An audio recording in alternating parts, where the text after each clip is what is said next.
Good evening, everybody. It's 9:30 on the East Coast, 6:30 on the West Coast on a Monday. It must mean it's time for your weekly Calamity Jane live stream. James, how are you doing this evening?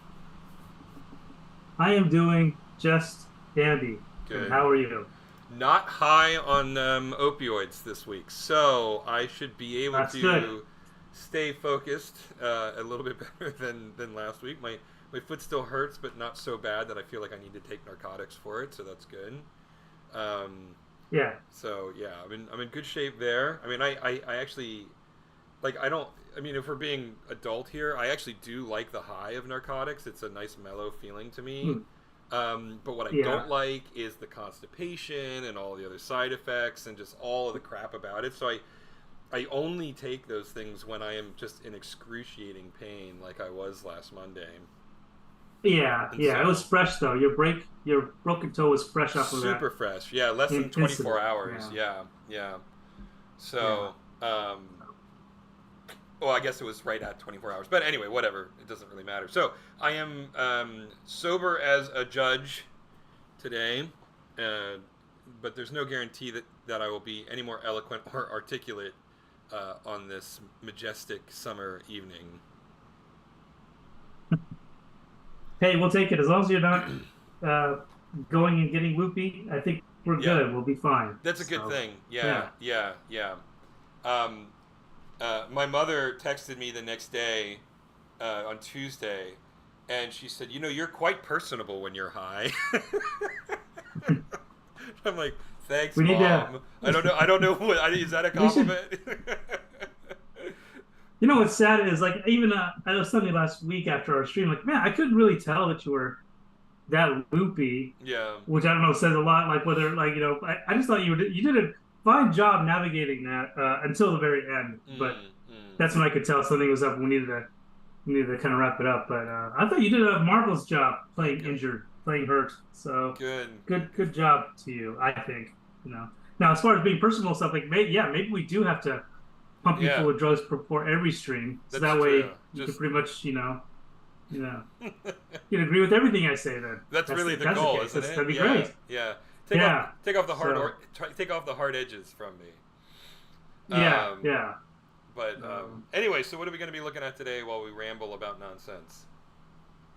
Uh, before our before we ramble, we'll be share screen.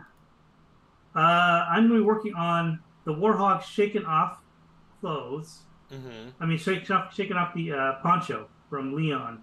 Okay, Um, so I'll be just working on the post for that today, and that'll be a just kind fun of hanging pose. out and yeah, and then just talking random stuff with you. And I think one of the topics we could probably bring up because we've both seen it now is Ninja Turtle movie Yes, TMNT. What was it? Mutant Mystery of the Mayhem. Ooze or something? What was it? No, Mutant Secret of the Mayhem. Ooze was Okay, the yeah, second Mystery of live action movie. Second, yeah, yeah, it's a completely different one. Yeah. Well, just a quick aside. Do you know who was in the first movie? That was like, holy crap. Sam Rockwell was In the very first in the Ninja Turtles very movie? first, and he played a character named Head Thug. And Gosh, I don't remember that at all. Like, where yeah, was he at? he was. I mean, he had a surprisingly large role. I mean, all things considered, for a character that was basically unnamed, he had like 20 or 30 lines of dialogue. So Wow. I mean, it was funny too because it's always one of those things where every once in a while, like my friend Alicia just watched Galaxy Quest again. Rainn Wilson is Mhm. one of the aliens in that movie. And it was like, she Oh, sent me a that's screen funny. cap of it, and he looks like a baby. It's crazy. Um, Yeah. Yeah. but Yeah, yeah, so that's it's always funny. weird, cause like, so when he pops up on screen, I'm like, wait, was that Sam Rockwell? And then later on, when he actually has a couple lines of dialogue, I'm like, oh my god, it was. But the reason why I watched that is because I liked Mutant Mayhem so much. I was like in a Ninja Turtles mood. Um, Oh, so you went through and decided to kind of go down memory lane a little a bit? little bit, yeah. I watched the first Ninja Turtles, and I mean, all things considered, holds up pretty well. I mean, The first one? yeah, the costumes are great. I mean, they're so good, and the puppetry and the Hmm. animatronics just really stellar. I mean, it came from Jim Henson's company, Yeah, it's his last movie that he had a hand in, right? Before he hmm got pneumonia Yeah, one on of the set from that or something. yeah, something like it was one of the last ones for sure because I watched Secret of the Yeah. Ooze as well, and that one had an in memoriam to Jim Henson on it. Mm, yeah. But uh, It really was a good one for him to. I mean, if you're gonna go out with a bang, even though it's really sad how he passed away, but that's a really good one to, you know, say that's the end of a career. If anything, it's an awesome movie. yeah, it So. is. It's more adult than you would think, and it Yeah. draws from the comic books a lot more than you would think as well, Mm-hmm. right? Like, Yep. and I this is something I figured out recently, and I promise we'll get to Mutant Mayhem here in a second, but the origin story from Splinter is he's a rat that self trains in martial arts, watching his master, and then he gets Uh-huh. doused in the ooze and he grows up like the turtles. In the cartoon, he's a human that gets turned into a rat. Um, But and I didn't realize that was the origin in the cartoon. Okay. it was, Huh. yeah, but it and I was always that always bothered me when I was a kid. They changed the true origin story to something different. Yeah. Nope, that was the origin Sure. story in the comic book. The I mean, I you Oh, know, yeah, he was a rat in he the was comic book. well, he was originally a human. Okay. All right. Yeah. Huh. Yeah, It's been so long. What's funny is I have a lot of those early Ninja Turtle comic books in like compilation form and just actually the copies of them kind of stored away. And it's been forever since I've read the origin because I've seen the origin of Ninja Turtle so many times and interpreted it a couple of different times. It all kind of blurs together now. So yeah, um, yeah. They don't really go into that's the origins interesting. of Splinter and Mutant Mayhem though, which I thought was interesting. I mean, they go Mm-hmm. into um, like by the time he finds the turtles, he's been in New York for a while, right? But Uh-huh. they Yeah. don't go farther back in that. And honestly, I kind of appreciated that. That they didn't Mm-hmm. dwell too long on the origin story, right? Because it's not his origin story, at least for the first of these movies, wasn't really all that relevant. But I did like Yeah. it.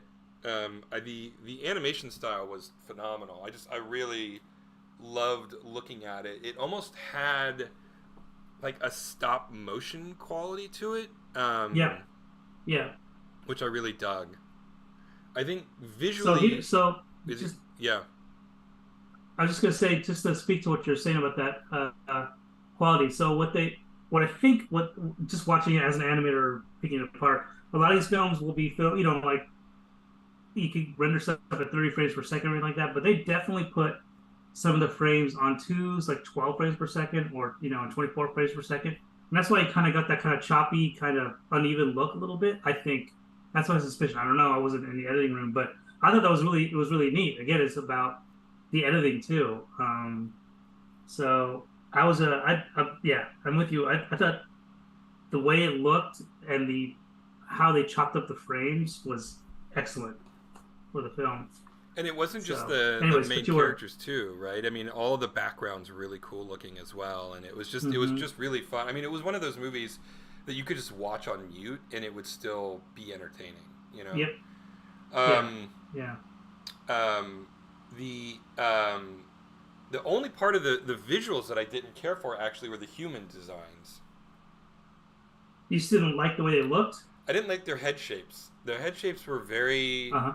I mean, April O'Neil was fine, um, Uh huh. but all of the other human characters, I don't know, their head shapes. They looked weird. I didn't care for the human designs. Uh huh. Every human had like these really weird oblong shapes and crap like that, and it just wasn't. It didn't hit for me. Like the sort of meta bad guy and the Utron, yeah, the whatever, the head of the TGRI Corporation. Hmm. Um, Hmm. uh, she, her head, the way it was like kind of weirdly smushed up into like Yeah. a Misshapen. wedge. Yeah, Yeah. it was very strange, and I didn't. It was distracting actually. It looked so weird to me. I can see that. I think I bet you you're probably not in the alone in that too. I bet you a lot of people probably found it a little bit. found that part a little bit unsettling. For me, I didn't mind it as much because I found that seeing the humans and the mutants all kind of you know misshapen together, I think was kind of an interesting little twist to the designs that kind of made it more cohesive. It's like we're all mutants, really. It's kind of like a really giant, broad blanket statement in a way. Like these people are going crazy because they don't like mutants, but they look like mutants too. But and I don't know whether that was the intent of I had the the design exact same direction. thought. Yeah, I had the exact same thought. Yeah. So I found that kind of fun to kind of have that play in my head. But as a human, we always there's the whole uncanny valley where like when we're watching like those movies where they're trying to do ultra realism, when we do it the other way, it's kind of the same thing too. Because then all of a sudden you're like, well, is that person really human or not? I don't know if I can. I don't know if I can. I don't know. Find a resolution with the abstraction of that human too much, and I feel unsettled. I feel unsettled about it. I think it could walk that line, so I'm not surprised. I don't think. Again, it's a really long-winded way of saying. I bet you're not alone in saying that about humans in that movie. Yeah, So. yeah. I mean, I think my only complaint, and we've talked about this, so I know that you agree with me, is there were. I mean, I know the name of the movie was Mutant Mayhem, but good lord, there was a lot of mutants in it, and they kind of blew their wad a little bit, especially when all of the mutants have a hero turn in the third act, which is a bit of a spoiler, but oh well.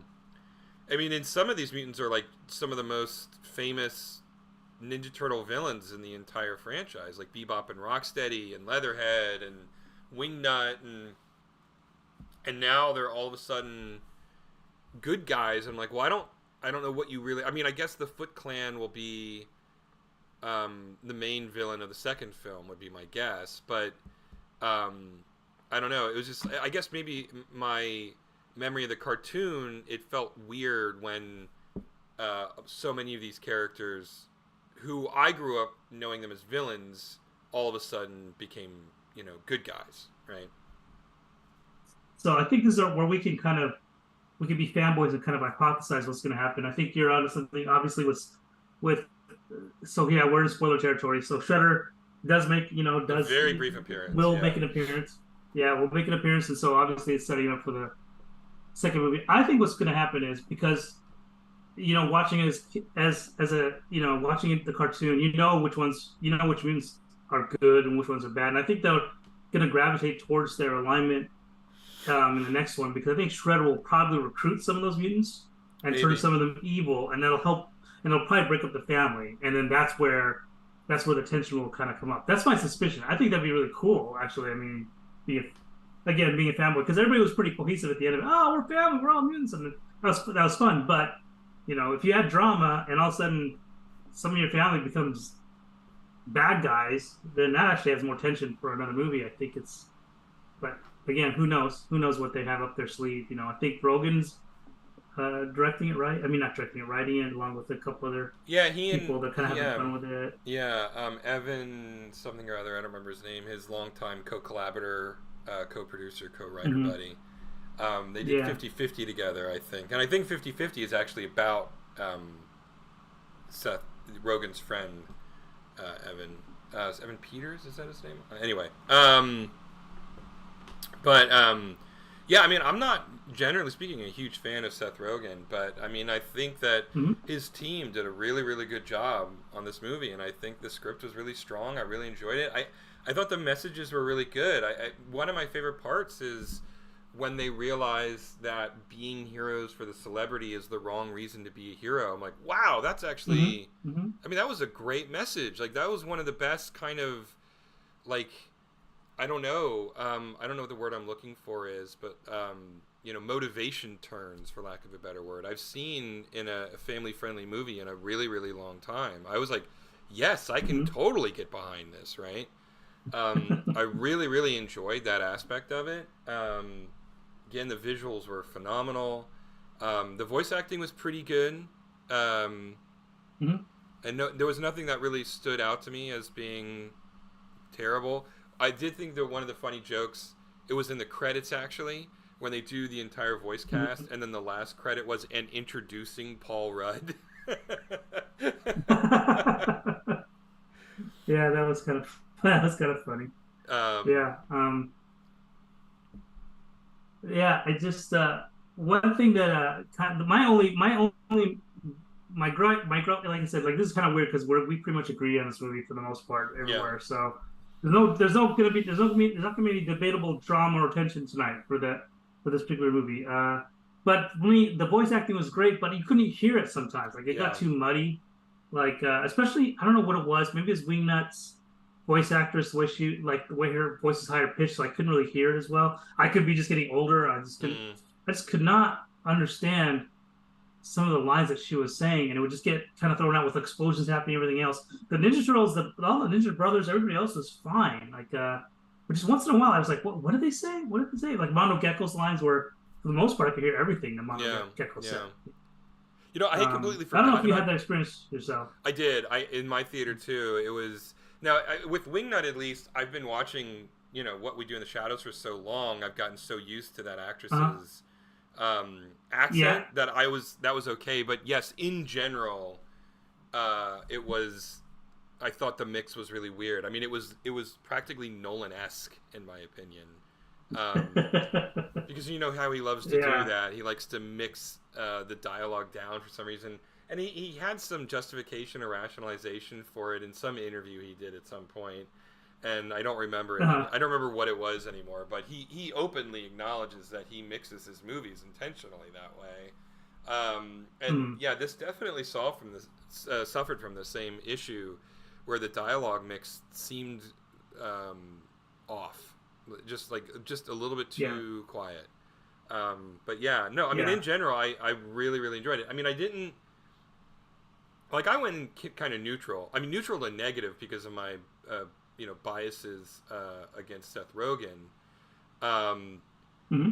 and then I came out going, yeah, I like that, right? And that wasn't as big a turn as Into the Spider-Verse was, where I'm like, I went in going, I'm gonna hate this movie because I really don't like Spider-Man. Hmm. I just don't like that character and that Hmm. fiction at all. Hmm.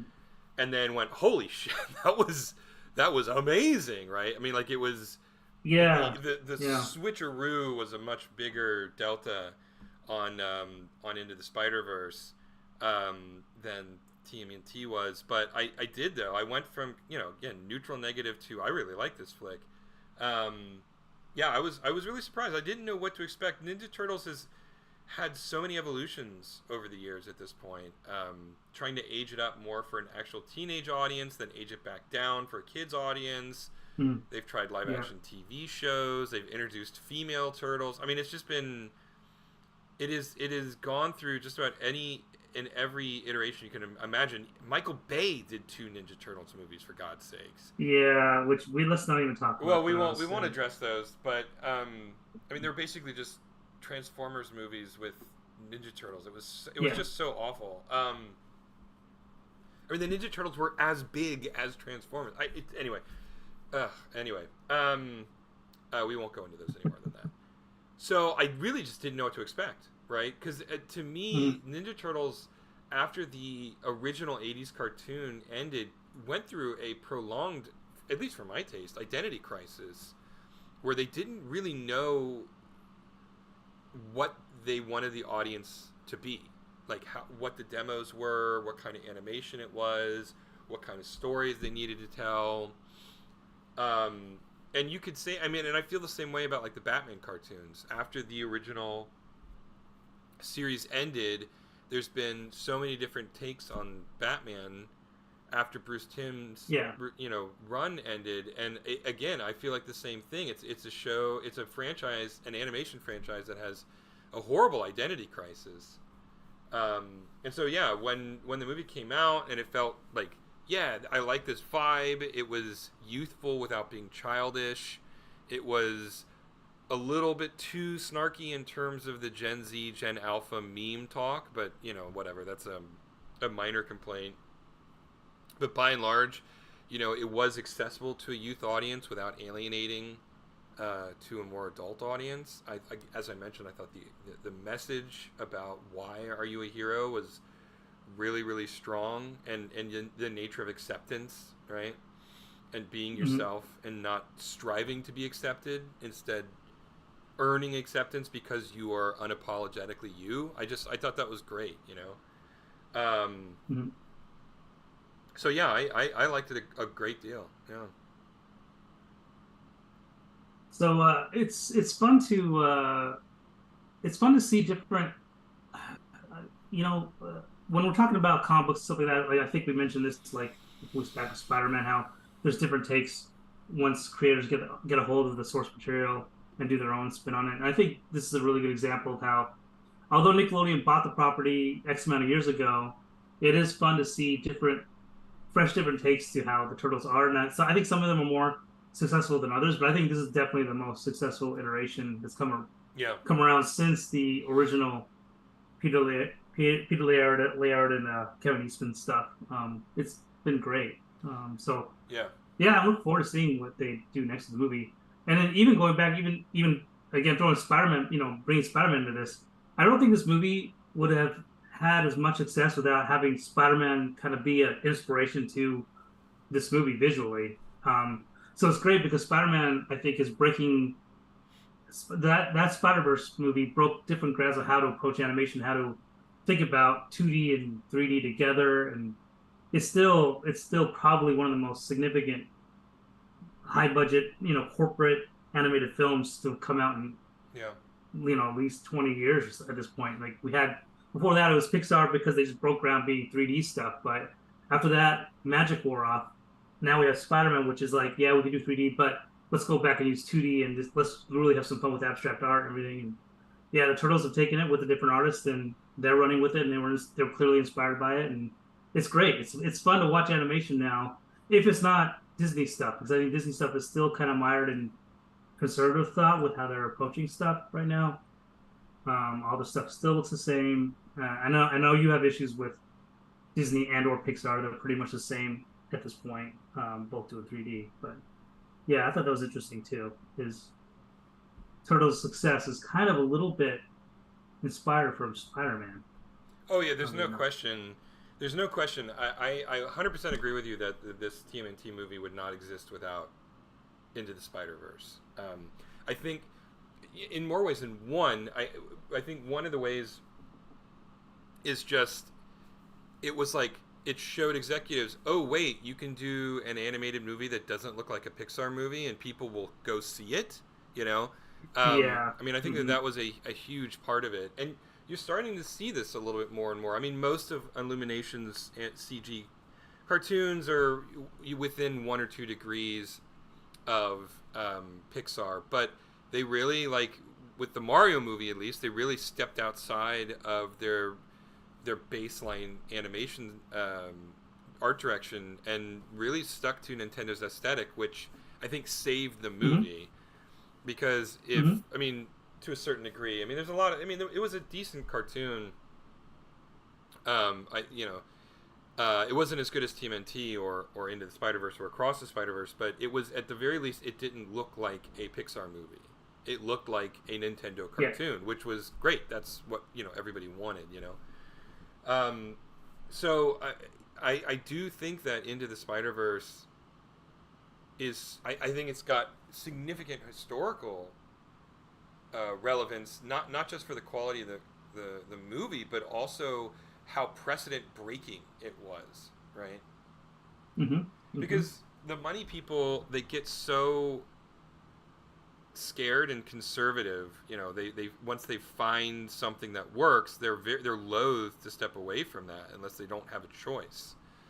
And in a lot of times it takes someone who is a little bit outside of the mainstream, doing something just different enough that an executive feels like they can take a risk on it, but then when it comes out, it's just like, it's so different, way more different than they're expecting, and then it just causes this paradigm shift that was always there, right? And I think honestly, a lot of more intelligent audience goers will like, I would like something other than Pixar, please. I don't think I don't think I'm the only one with that refrain.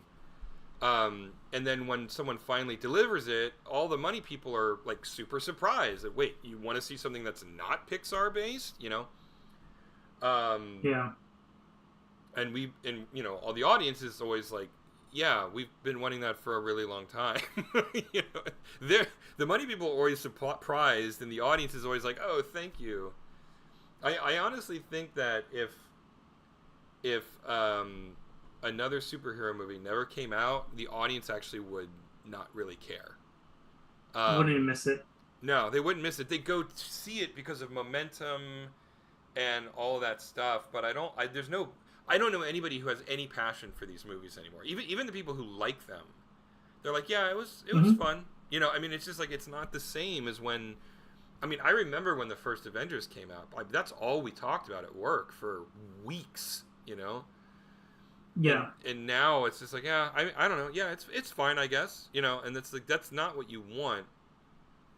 And all it's going to take is somebody to do something interesting within that, you know, within that space, that you can kind of say it's kind of a superhero movie, but it puts a new spin on it, and who knows what that's going to be, right?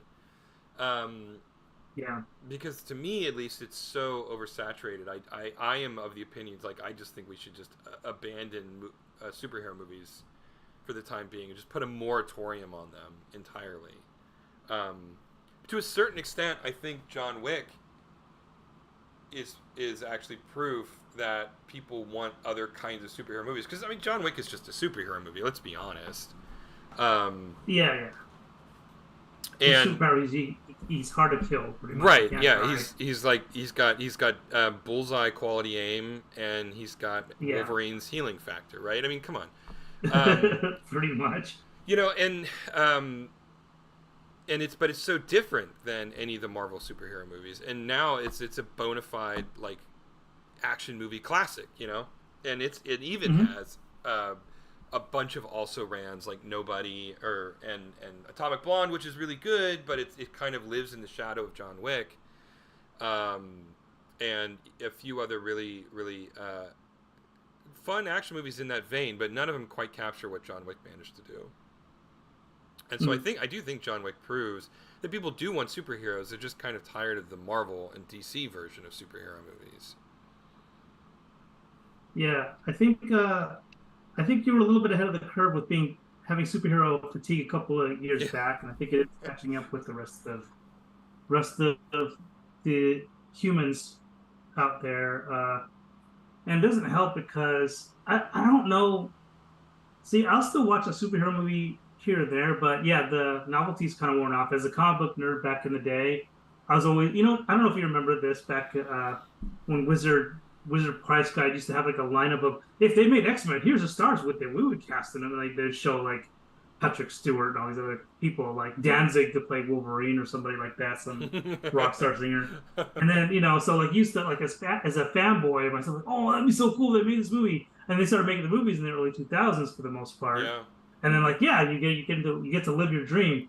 But now, fast forward 23 years later or so, and it's like, okay, I've seen that. We've been down this road, yeah. Your dreams being realized. You can only have so much cake and sugar and all that without it having, where you need the substance. And that's where the writing, I think, really needs to come through again. Back to the skeletal system. You could have a successful comic book movie if the writing is really good. I'll still go see it. But I mean, to me, like, Logan yeah. Go ahead. No, it feels like writers. The writing is also suffered, along with the fact that we've been inundated with a lot of comic movies over the years now. Like, it seems like the quality of the writing has kind of gone down too, and that's, to me, exemplified with the Secret Invasion on Disney Plus, for example, or the Flash movie that we can get. I don't even know if we want to spend time even talking about that. I watched that with Amit over the weekend, and we both were like, "What the heck?" after watching it. So, but anyways, going back to what you were saying, you bring up Logan. Yeah, that is probably the last really good, well-written movie, well-acted, everything movie that I've seen. It's a comic movie. It's like a true comic book movie, right? Like, John Wick's kind of a subgenre of it, or an offshoot of it. Yeah. But Logan is still a comic book movie in the traditional sense of the word. Well, traditional sense of the word, but whatever that really means. But yeah, but it did something interesting and new, and it actually told an interesting story, right? And you know they did that for a while. I mean, I loved how Captain America Winter Soldier was like a throwback to 70s spy thrillers, you know, and a couple of the superhero movies were actually surprisingly subversive within the medium that they were working in, and they've dropped any pretense of that, and Mm-hmm. it's a real shame because like westerns and sci-fi and horror movies, I think done well, superhero movies can be subversive and talk about hard, complicated issues in a way that is still palatable and fun for people. Mm-hmm. You know how often, sci-fi is looking at potential threats of the future. I mean, sci-fi comes from a position of anxiety almost in a lot of ways. Not all sci-fi. Mm-hmm. Some sci-fi is very Yeah. optimistic, but William Gibson in particular is kind of a doomsayer. Most of the stuff that I've read from Philip K. Dick is actually pretty dark.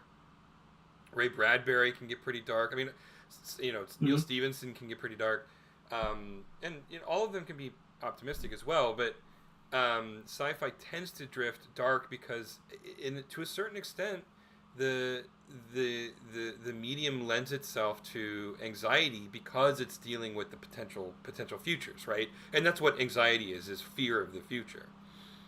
Mm-hmm. And so I think that sci-fi does that really well, and then horror very frequently is used as a metaphor for trauma, emotional or physical trauma, right? I mean, one of my favorites in recent memory still, well, not recent anymore, I mean, this is over 10 years old, but the Babadook as a metaphor for depression, I thought was, like, I think independent video game developers who, for whatever reason, are obsessed with telling stories of mental health problems vis-a-vis depression could afford to watch the Babadook and see how it's actually done in an interesting way. Um, Mm-hmm. but I mean, the Babadook was a phenomenal way to address the nature of how depression kind of haunts you and lingers behind you.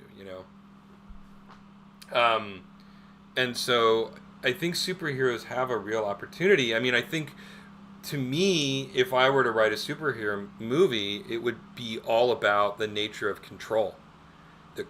How control corrupts, who has the final say, where does authority lie, that kind of stuff. I mean, superheroes, it just seemed like a genre tailor made to deal with the nature of power and corruption. And some Mm-hmm. writers do this. Warren Ellis has done it. Grant Morrison, Alan Moore. I mean, the list goes on and on and on. Back when comic books were like really, really well written, and there were writers telling really interesting stories. Peter David did a lot of this really fun stuff with it, and I think that would be a great medium to explore the nature of power and corruption, right? I mean, Mm-hmm. given who your protagonists are. So, anyway. Yeah, but what you're asking for and then what's being made is two very different things right now. It feels Right, like, right. sadly, we only get that once in a. It almost feels like it's lightning. Like I said with Logan, it felt like lightning. Like we'll never. I don't know if we'll ever. There's no hope for for a decent comic book movie. I think anytime soon. I don't think gun running DC is gonna.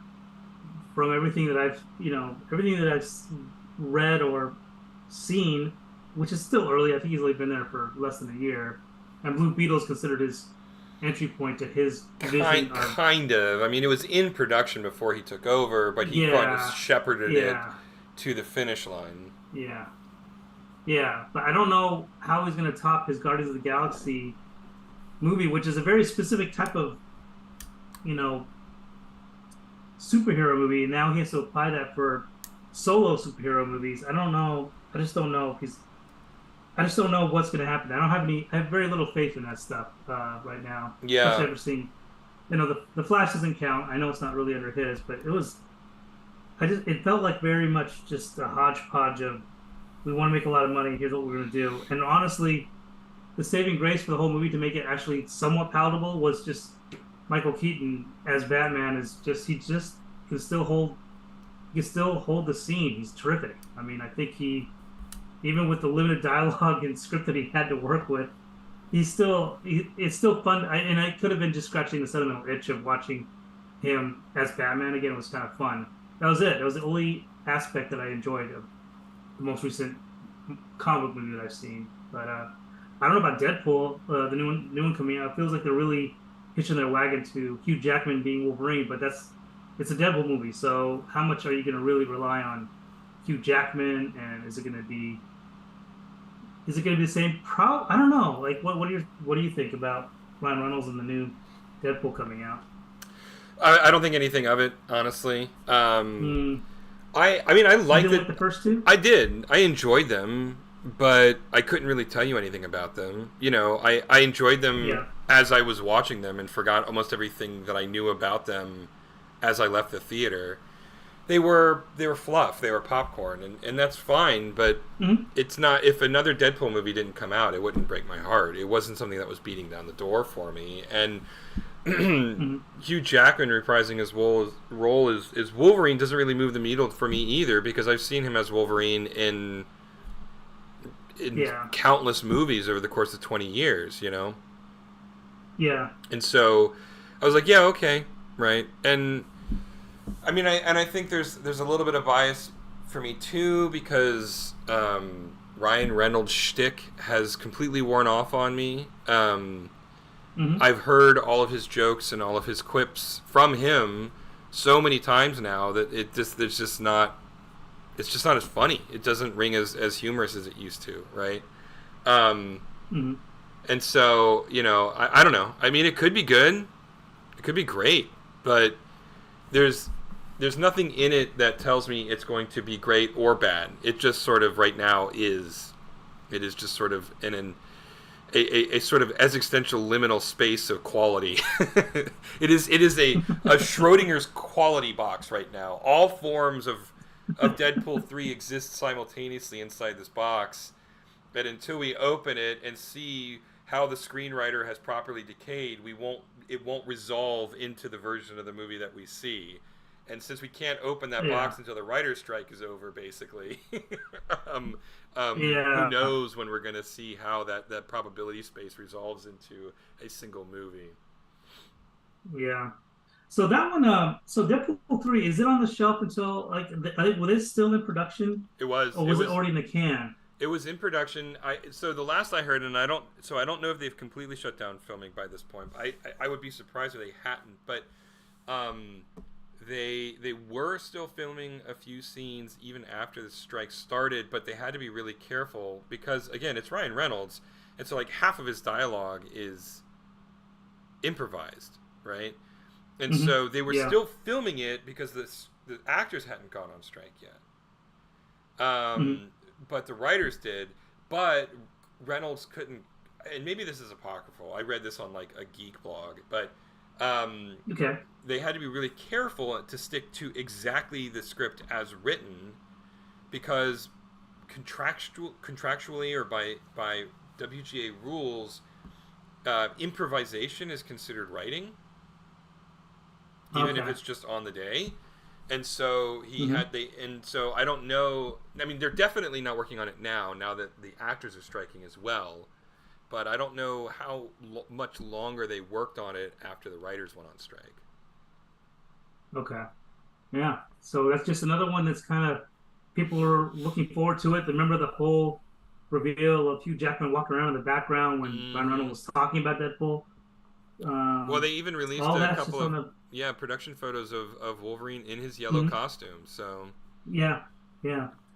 So yeah, it's so I mean, maybe we'll be so starved for a comic book movie by the time the writer's strike is over that we'll want to see something, and we'll just embrace it with open arms, because we just haven't seen anything in a while. But yeah, maybe as of right now, it's not. I don't feel like it's not good. I'm not hungry for one right now after watching The Flash, for No, example. no. Not in any hurry. And So yeah, and Blue Beetle, by all accounts, was mediocre. I mean, it wasn't bad. It wasn't yeah, good. It yeah, was just as yeah. generic a superhero movie as you can generically make, right? I mean, Hmm. the plot was effectively just Iron Man, or it was the plot was somewhere between Iron Man and Spider Man, right? The first of both of those Okay. movies. You Hmm. take those together, and then that's it. Like that's it. You know the entire story. If you can imagine what the plot of Iron Man merged with the plot of the first Spider-Man movie, Sam Raimi Spider-Man movie, then you know every single beat of Blue Beetle, right? That's how Hmm. unbelievably generic and formulaic and cookie cutter it was. Hmm. Um, Hmm. Again, it wasn't a badly made or badly acted or whatever badly produced movie. It wasn't even badly written. It was kind of a screenplay that an AI could have written, right?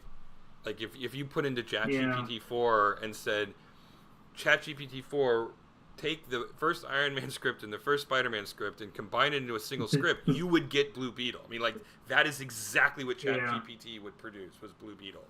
I mean, that is how unbelievably Yeah. generic the movie was.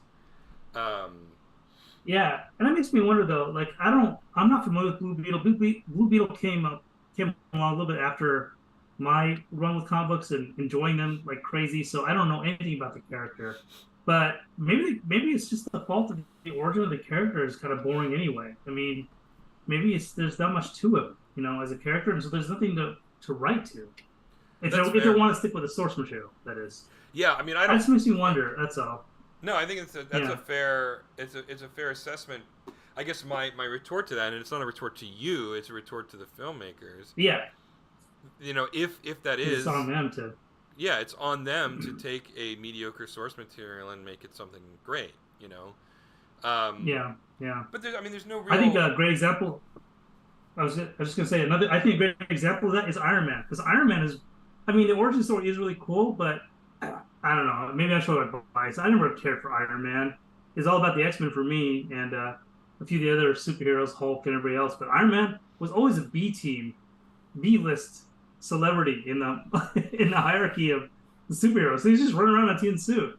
But boy, when they made Iron Man, he went to A list right off the bat, and they took a mediocre hero, and he became the prime star. Oddly enough.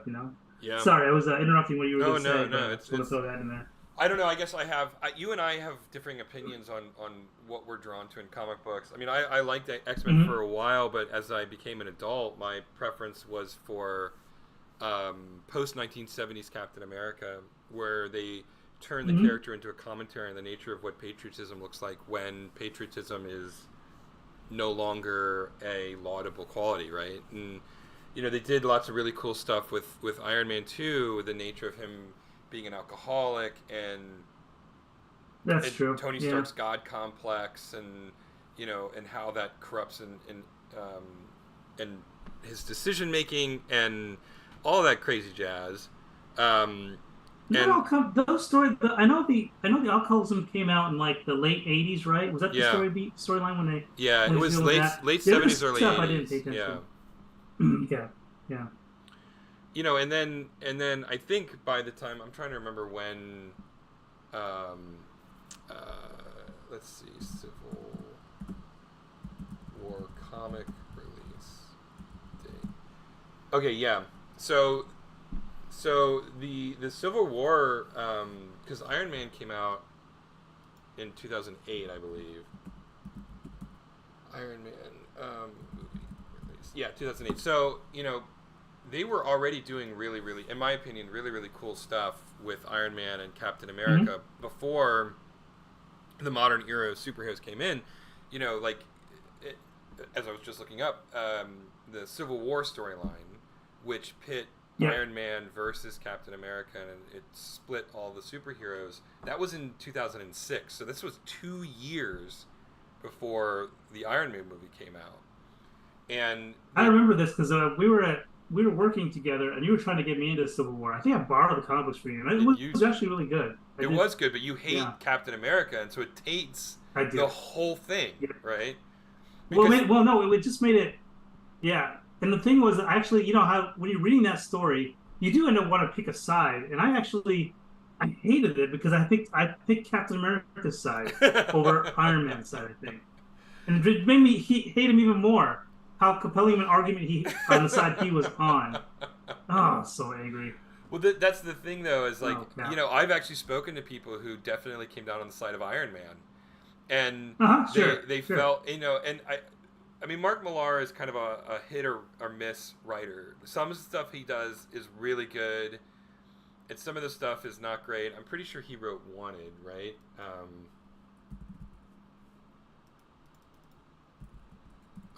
Are you referring to a comic book called Wanted or Yeah. a movie or? No, it's so they did, yeah, it was Mark Millar. Um, yeah, so there was a comic book, a mini series written by Mark Millar called Wanted, and it was a send up of it was a satire on the nature of anti-heroes in comic books, and so there was like Uh huh. good parts about it, and they turned it into a very mediocre movie starring James McAvoy and Angelina Jolie. Um, Oh yeah. um, but so he writes good stuff. He writes mediocre stuff. He's written some bad stuff. But Civil War was one of the best ones, and I thought one of the reasons I liked it so much is I was on Captain America's side too, but I'm a dyed in the wool independent, right? Like Yeah, yeah, sure, I don't sure. like relying on people. I don't like people telling me what to do. I'm very much Yeah, yeah, yeah. self-sufficient, self-sustaining, and so there was Uh no huh. way that I was going to be on Iron Man's side in that regard. That being said, my friends who did agree with Iron Man's perspective was just like, yeah, but you've got all these vigilantes doing whatever the hell they want, whenever they want. They're not accountable to anybody. And Iron Man is saying, wait, where is the accountability? And it's like, I'm like, well, yeah, that's a really good point. I mean, It is. It and is. they both go too far. I mean, Captain America goes way too far in terms of the guerrilla warfare kind of thing, and Iron Man goes Yeah, way too far on sort of the autocratic authoritarian control side. yeah, But like, yeah, without those two, and that, obviously that was by design, but the core of their principles, regardless of their methods, both of them have really good points, and so mm-hmm. I don't know. It's to me, Civil War is one of the best maxi series I've ever read in DC or Marvel, the two main publishers canon, quite frankly. Yeah. I'm really happy you introduced it to me because at that point I was already done with comic books. I mean, Yeah, I enjoyed them from afar and that was it. But yeah, no, Civil War is really worth a read. It's really fun to read and just kind of watching the banter and the back and forth. I was super disappointed in Spider-Man and how he just, yeah, you know, yeah, so sad. But again, this is just us fanboying over it. yeah. But yeah, it was the last good. I don't know. I haven't, and it's not fair. I mean, I just haven't read anything really that's been a maxi series since then that I could say yes, it's right up there. Because for me, the bar was X-Men Age of Apocalypse. I love That that was whole yeah, that was my favorite that one whole before that. Yeah, yeah, yeah. And to me, Civil War really it came pretty close to that. Age of Apocalypse, there's nothing common. There was no. I mean, you could try to find commentary in it, stuff like that. But it really, to me, is more of a popcorn flick type of where like, what if everybody was this and that, and like you just reading it and you're so used to these characters being one way and watching Nightcrawler, for example, teleport a guy's finger off, and in one of the panels was really interesting when he's considered such a pure-hearted soul everywhere else. That type of stuff was fun, but Civil War really has some meat to it. Um, yeah, yeah, morality speaking, which really makes it, yeah, almost a must read if you're a comic fan. Just read the actual source stuff. To me, the movie, what's funny is like I didn't really care for the movie as much as the source material. no, I I don't know how agree. you I felt about agree. it, but Yeah, I much preferred. I mean, the movie had very very little to do with the yeah, comic book yeah, aside from a few core beats that they carried through. Um, but it was also necessarily on a much smaller scale. At the time, there just weren't as many characters to draw from.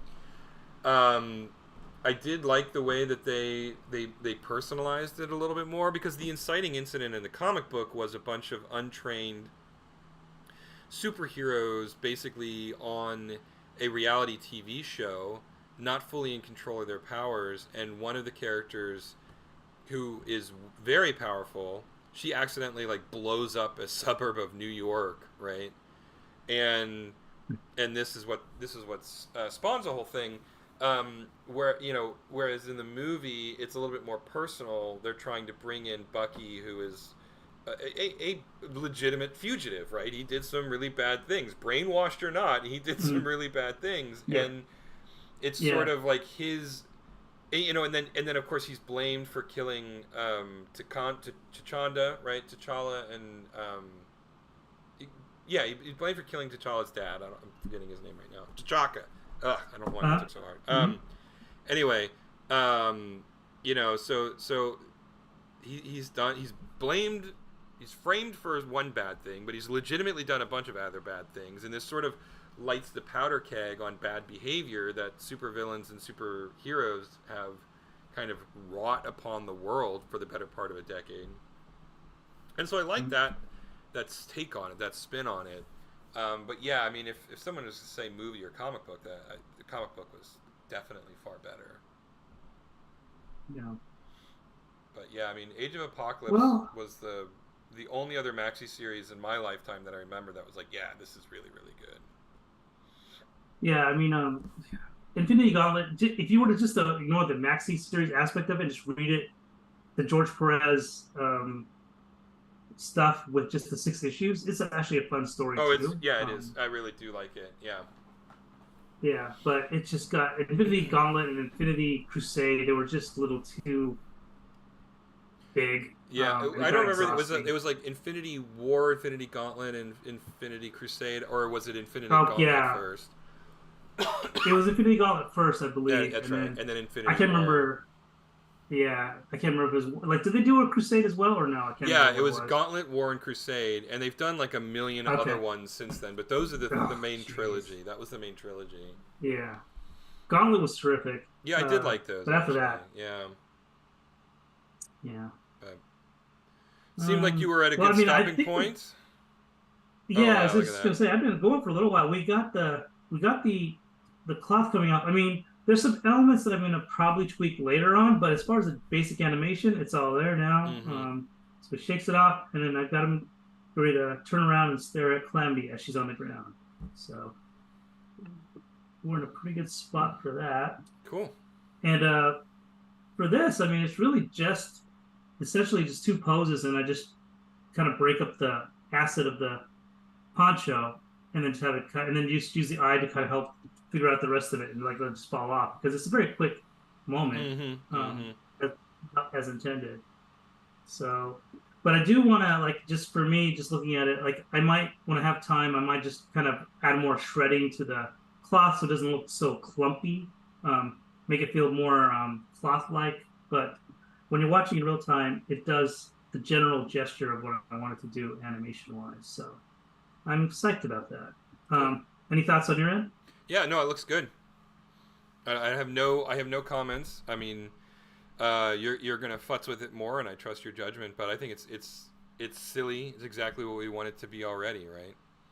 Like, it's almost cute, which I love. From like it, because it looks like when my dog is shaking off a blanket that's on her head. That's exactly what I was trying to go for, because I love, when you're playing with dogs or cats, I guess too, you can put little cloth on them and they just kind of freak out a little bit, and they just don't, it's really, but it's so cute. But you're also, I know you sort of play torturing them in a little bit. I guess it kind of means sort of, but not really. You love those little critters. Without a doubt. Yeah. But cool. Well, that's good. We're at about 55 minutes, so it's a good wrapping point. So we'll just close out by saying, as always, please head over to CalamityJane.rocks and take a look and consider joining us and being a subscriber, helping us make this cartoon a reality. You can also check us out on YouTube and Facebook for the time being. Facebook is where we're posting most of our stream updates and current events. And we should have something about our what used to be 3 tweet stories will be 3 something stories, but we're looking into that, so hopefully we'll have something new to share with you in the near future. But otherwise, thanks for tuning in, everybody, whether you're watching it live or watching it 3 days from now. We always appreciate your attention, and we'll be back at the same. Actually, no, I don't. Well, maybe. So it's Atlanta. It's Dragon Con week coming up. Dragon Con weekend. Oh, And so okay. I will be at Dragon Con Thursday through Monday. But Monday is the last day, and that's when everybody's checking out. So I might just be too drained and hungover. Yeah, he might be. I would think so. Yeah. So let's put it as a maybe for the time being. Maybe leaning towards yes. Okay. Hopefully, I can be mostly conscious to do it. But we'll give everybody a heads up. And as always, the rule is if we're not live within 10 minutes of the scheduled time, then we're not going to be live that night. So that's the easy way to check. Anyway, stay safe out there, everybody, and hopefully we'll see you next week. Otherwise, we'll see you in 2 weeks. Good night. Good night.